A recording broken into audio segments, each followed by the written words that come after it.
ఇక నేనైతే బండలలో వదిలేసిన. ఇక జల్ల మాత్రం పర్వతాలు లేచింది. జల్ల చూడండి, దీన్ని చూస్తే నాకు చాలా సంబరం ఉన్నది. ఇప్పుడైతే పెద్ద రవ్వ 5 కిలోలు పడ్డది. దాన్ని తీద్దామని మాత్రం మెల్లగానైతే ముగ్గురం ప్రయత్నం చేస్తాను. ఇక అత్తదా లేదా పోతుందా చూడాలి. ప్రయత్నిస్తానా. మొత్తం సన్న వలలు, జీరో వలలు బాగా ఫుల్ టైట్ అయినాయి అన్నమాట. తెచ్చుకున్నాం కానీ మరి అత్తదా ఏం చేస్తా చూస్తాం. ఉన్నది ఓకే, కనపడదు. బాగు ఇది పైకి రా, పైకి పైకి కలుగుతున్నాను. ఎంత రిటర్న్ చేసుకోవచ్చు, ఎట్లా రిటర్న్ చేసుకుంటే వీడియో ఎట్లా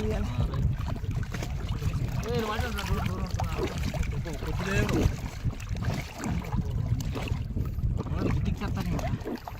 కాడెక్క దూరం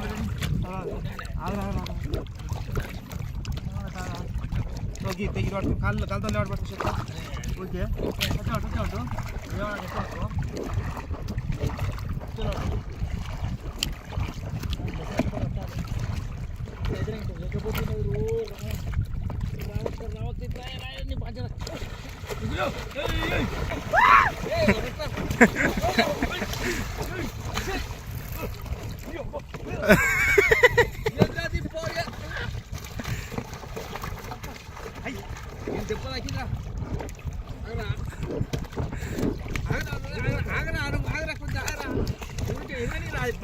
వచ్చాడు కోపం మీద గుసగుస అంటాను నీకు వాళ్ళ అయిపోతాయా కానీ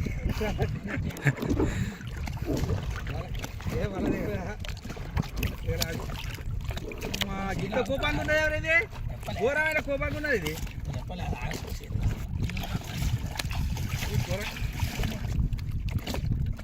ఇది మన వలవాటు రాబో దెబ్బ తెంగితే బుల్వాను అక్కడ కాలుతో లేవట్టి మనం అక్కడ వగ్గేరు లావాటించినామా. ఇది చూడరాదు ఎంత కోపం మీద, ఎంత కోపం రా దీనికి.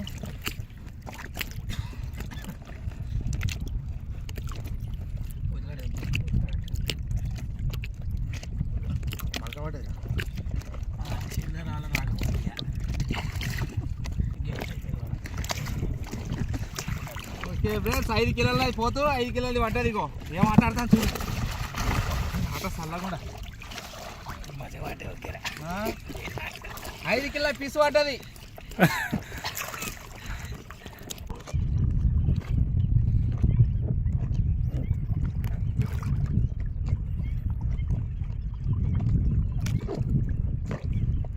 జల్ల పడ్డది ఫ్రెండ్స్. ఆహా, ఒక్క జల్ల అయితే పడ్డది. ఇంతసేపు ఎత్తుకుంటూ వస్తాను, ఒక జల్ల పడ్డది. వావ్, కిలోన్నర కిరికిరం ఉంటుంది. ఇక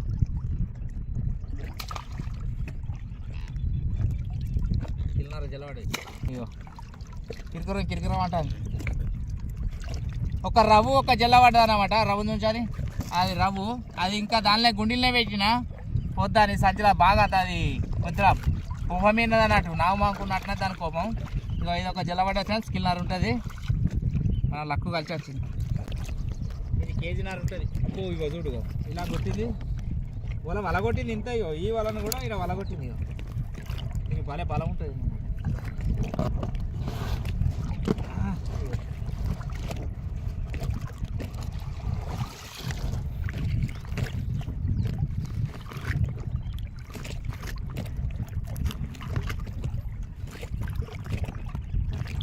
ఇది నేను తెంపుతూనే దిగుతలేదు వాళ్ళ కండ్రా. ఇది తెంపితే అట్కే అయిపోతుంది.